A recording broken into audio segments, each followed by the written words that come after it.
So, technology. Because the technology is subjective.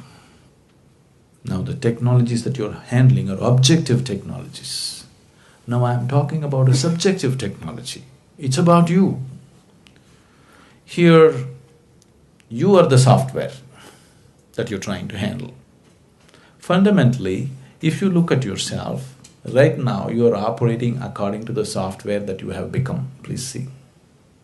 What kind of family you were born in, what kind of parents, what kind of school, what kind of friends, what kind of atmosphere, what kind of religion, what kind of society. That's the kind of person you are right now, isn't it? So, software was written into you haphazardly by anybody and everybody that you came in touch with. Not by trained professionals, just about anybody who came, they put in something. Wherever you went, somebody stuffed something into your head. You had no choice from where to receive, where not to receive. If you say, I don't like this man, I don't want to receive anything from him, you will receive much more from him than anybody else. That's how this one is. So right now, the very way you think, feel, understand and act in your life is just the way your software is, isn't it? Yes?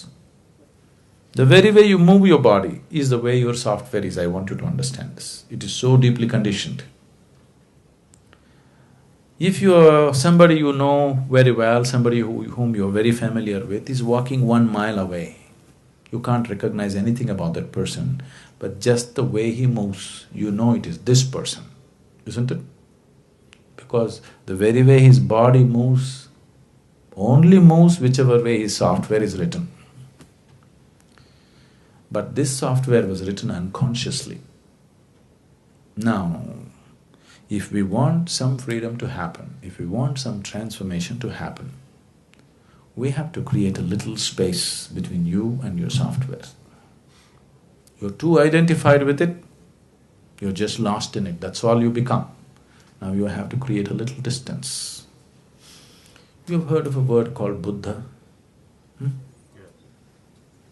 If I say Buddha, probably you always think of Gautama the Buddha.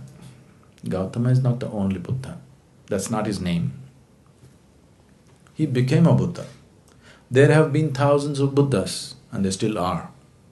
What Buddha means is, Bu means buddhi or the intellect. Da means dada, one who is above. One who is above his intellect is a Buddha. Once you're above the intellectual process, suffering is finished in your life because all suffering is manufactured there in your logical mind. When you are into your intellect, when you are stuck in your intellect, you are a non-stop suffering human being. Wherever you put, you have a way of creating some kind of suffering. Your fears, your anxieties, your tensions, your stress.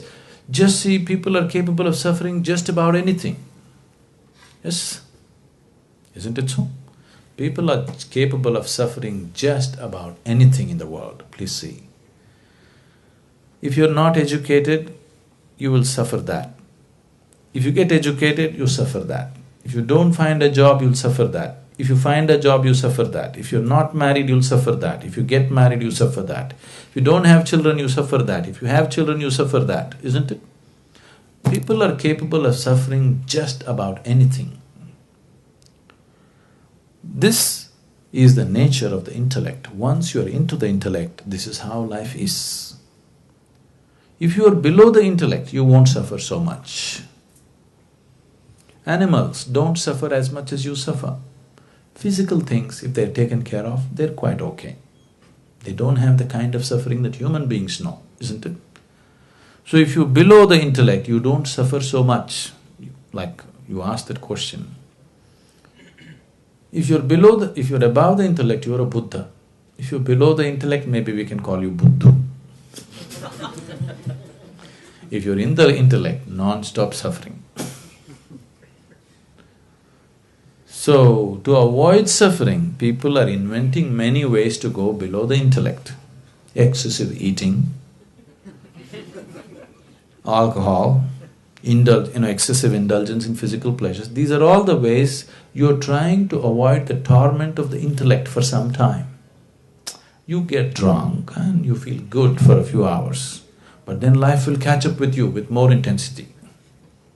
It won't let you go. Now, this being which was below the intellect somehow evolved into the intellect. The only way out for this is to evolve beyond the intellect.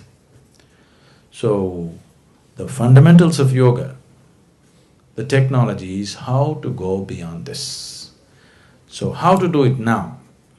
Subjective technologies cannot be explored in uncommitted atmospheres.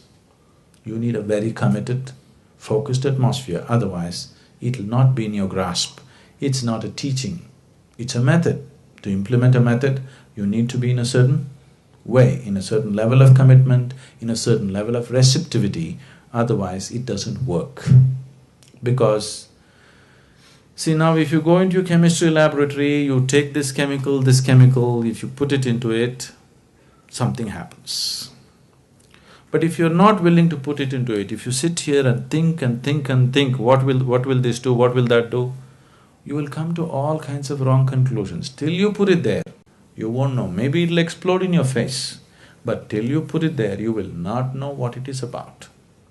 But now, you are the chemical, you are the chemist, and you are the experimental process. Everything is you. Now you need a different kind of laboratory, otherwise it doesn't work. If it was objective, we could have just written a book and given it to you. But because it's subjective, you have to be taken step by step, because it's a completely different dimension of perception and experience altogether. But is it possible for me? It is possible for every human being. Internally, all of us are equally capable. We are not capable in different ways. All of us are capable of joy, isn't it? Yes? If you have been joyful for one moment, that means you're capable of joy, isn't it? It is just that you're unable to stay there. That's the whole thing. There is no human being on the planet who's never been joyful. Every human being has been joyful at some point. That means he's capable of joy. It is just that he's unable to stay there. So he needs a technology as to how to maintain the atmosphere within himself. It's possible.